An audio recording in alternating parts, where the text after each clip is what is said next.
सरसों के रंग जैसन पूरा। Hello friends, good morning. तो आप लोग देख सकते हैं मैंने रील बनाया और रील बनाने के बाद मैं सोच रही थी, हे गंगे मैया, हे भोलेनाथ, मुझे भी बुला लो, मुझे भी महाकुंभ में बुला लो प्लीज़ भगवान जी। तो भगवान जी खुश हो गए और उसके बाद में मैंने पति को फ़ोन लगाया तो बहुत ज़्यादा रिक्वेस्ट किया। तो बोले पतिदेव कि ठीक है चली जाओ, ठीक से रहना। लेकिन तो मैंने मौसी को फ़ोन लगाया और मौसी से बोला प्लीज़ मौसी प्लीज़ चली चलो। तो मौसी बोले ठीक है। फिर हम गए टिकट लेने के लिए और बैठ गए ट्रेन में। और ट्रेन में जाने के बाद देखा तो ट्रेन पूरी खाली थी, क्योंकि इसमें बहुत ज़्यादा मतलब आदमी नहीं थे, बहुत कम लोग थे। तो इसमें आराम से हम लेट के मस्ती करते हुए गए। फिर उसके बाद में शाम हो गई और शाम का नज़ारा तो आप लोग देख ही सकते हैं, बहुत ही अच्छा लग रहा था। फिर हम लोगों को लग गई हेलो ठंडी। गाइस, आप लोग देख सकते हैं हम पहुंच गए हैं फाफा मऊ और हम जा रहे हैं प्रयागराज कुंभ स्नान करने। तो जिनको जिनको आना है कमेंट में जय श्री राम लिखें। फिर हमें एक भैया मिल गए और भैया से रास्ता पूछा तो भैया बोले ठीक है, बैग मेरे ठेले पे रख दो, चलो मैं रास्ता बता देता हूँ। तो फिर हम पहुँच गए थे लेकिन अभी 3 किलोमीटर पहले ही रात हो गई थी ज़्यादा, इसलिए हम यहाँ पे रुक गए और हमारे लेटने बैठने की व्यवस्था आराम करने की यहाँ पे थी यात्री निवास में। फिर हम यहाँ गए अंदर और यहाँ पे आराम किया, सोया। तो आप लोग देख सकते हैं कि हम यहाँ पे सोए थे, यहाँ पे आराम किए, सोए। और सच में वहाँ पे पहुँचने के बाद बहुत ही अच्छा लग रहा था, खुशी हो रही थी और मुझे ऐसा लग ही नहीं रहा था, कि विश्वास ही नहीं हो रहा था कि मैं यहाँ पे पहुँच पाऊँगी। और फाइनली मैं पहुँच गई और उसके बाद में सुबह का टाइम है, हम और फिर हम फ्रेश होके मंजन वगैरह करके फिर निकल पड़े। फिर पुलिस वाले भैया से पूछा तो पुलिस वाले भैया बोले कि ठीक है, शॉर्टकट रास्ता चली जाओ, बिल्कुल भी भीड़ नहीं है और जल्दी भी पहुंच जाओगी। तो फिर हम शॉर्टकट रास्ता से आके फिर मेन रोड पे पहुंच गए। तो इतनी भीड़ थी हमारे साथ, पर इतनी ज़्यादा भीड़ नहीं थी कि मतलब आराम से चल ना सके, और आराम से चल रहे थे। फिर एक बूढ़े बाबा मिल गए और वो बहुत अच्छे फूल रखे थे बेचने के लिए, पर क्या करें, हम नहाए ही नहीं थे। फिर उसके बाद में बड़े हनुमान जी, संगम, ये सब बोर्ड मारा, वहाँ में तुरंत ही तो बढ़ गए।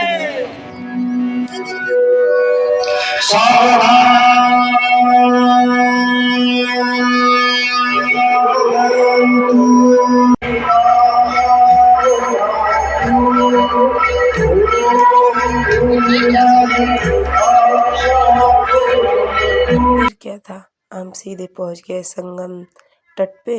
वहाँ पे सब लोग नहा रहे थे और देख के इतना आनंद आ रहा था, इतनी खुशी हो रही थी। मैं तो सपने भी नहीं सोची थी कि सच में मेरे पतिदेव बोलेंगे कि चली जाओ अचानक से। बहुत दिन से मैं कह रही थी कि भेज दो, पर नहीं भेजे। लेकिन उस दिन बस पता नहीं मूड कहाँ था, और गंगे मैया भी प्रसन्न थी और भोले बाबा भी, बस खुश हो गए, बोले चली जाओ। और ये मेरी मौसी हैं, डुबकी लगा रही हैं। तो सच में वो फीलिंग तो मैं आपके साथ शेयर ही नहीं कर सकती, मतलब बता ही नहीं सकती हूँ, कैसे बताऊँ। वो तो फीलिंग वहाँ पे जाने के बाद ही पता चलेगी। तो प्लीज़ आप लोग ज़रूर जाना और वहाँ पे आनंद लेना। और उसके बाद में अब मैं ना आऊँगी तो मेरी मौसी वीडियो बनाएगी। तो मेरी मौसी लेके आई थी मिट्टी गंगे मैया से और फिर मैं स्नान कर रही हूँ। सच में यार बहुत ही ज़्यादा मज़ा आया, बहुत ही ज़्यादा खुशी हुई। और वहाँ से आने के बाद मेरा गला भी ख़राब हो गया और आवाज़ तो सुन के आप लोगों को लग ही रहा होगा कि मुझे सर्दी हो गई है। तो मुझे सर्दी हो गई थी, हवा लग गई थी ना रास्ते में, इसकी वजह से। और पानी भी जगह का पिया, इसकी वजह से ज़्यादा दिक्कत हो गई थी।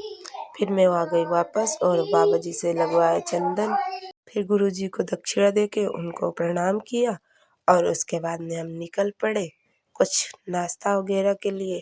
तो अभी हमने वीडियो बनाया थोड़ा सा और दूसरे घाट पे पहुँच के नाश्ता किए, चाय पिए, आराम किए और बाल वगैरह झाड़ के फिर से वीडियो बनाया।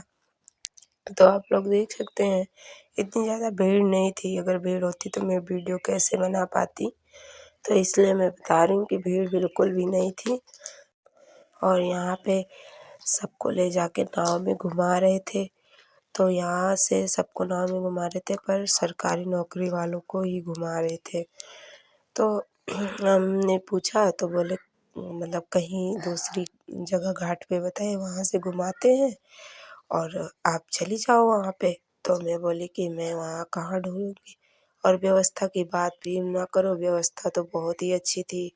यहाँ तक कि मैं बता दूँ सीट भी बिठाई थी ना, वो भी 2, इंग्लिश हिंदी दोनों। मतलब पानी की तो इतनी व्यवस्था थी कि पूछो ना। और फ्रेश होने के लिए भी बहुत व्यवस्था थी। फिर हमारा हो गया दूसरा दिन और उसके बाद में हम फिर से दोबारा जहाँ पे मैं नहाई वो दूसरी साइड में नहाई थी। और यहाँ पे भी भाई बिल्कुल भीड़ नहीं है, यहाँ पे तो बहुत ज़्यादा आनंद आया। और मैं वहाँ डिब्बे के पास भी गई थी, मुझे बहुत अच्छा लगता है। और वहाँ पे गंगा जल भी भरना था, इसलिए मैं वहाँ उतनी दूर गई थी। पर वहाँ पे जाके फिर थोड़ा बहुत देखा सुना और फिर से नहाई और फिर वापस चले आए। फिर सूर्य देव को नमस्कार किया, जल अर्पित किया। उसके बाद मैं करूँगी पूजा। तो आप लोग देख सकते हैं मैं कर रही हूँ पूजा। पहले मैं शिवलिंग बनाऊँगी और उसके बाद मैं पूजा करूँगी। तो यहाँ पे वही रेत का शिवलिंग बनता है, तो ये सब खरीद के लाई थी। और यहाँ पे जिसकी शादी हुई होती है वो जोड़ा चढ़ाते हैं। और फिर मैंने पूजा किया और दिया अर्पित करूँगी। तो आप लोग ये वीडियो अच्छी लगी होगी आप लोगों को तो please like, share, subscribe, comment ज़रूर कर देना। और सच में भाई आना हो तो कमेंट में लिख देना कि हम भी जा रहे हैं। और जो जो आए हैं पहले से वो भी कमेंट में लिख देना। तो फिर मैंने गंगे मैया को प्रणाम किया और दिया अर्पित करने के लिए जा रही थी। फिर उतने में हेलीकॉप्टर आ गया फूल बरसाने, तो उसकी वीडियो मौसी मेरी बनाने लगी। फिर मौसी मेरी पूजा कर रही हैं जाने के वक्त, क्योंकि हम यहाँ से अब दूसरे दिन निकल जाएंगे, क्योंकि हमारा हो गया था 3 दिन। तो 3-4 दिन लेडीज और जेंटलमैन, वेलकम टू कुंभ नगरी प्रयागराज, जहां पर 12 सालों बाद लगने जा रहा है महाकुंभ। फिर मैंने बहुत मस्ती किया और मुझे बहुत ही अच्छा लग रहा था। यही मन कर रहा था सच में यहाँ से न जाऊँ, लेकिन क्या करूँ मजबूरी है।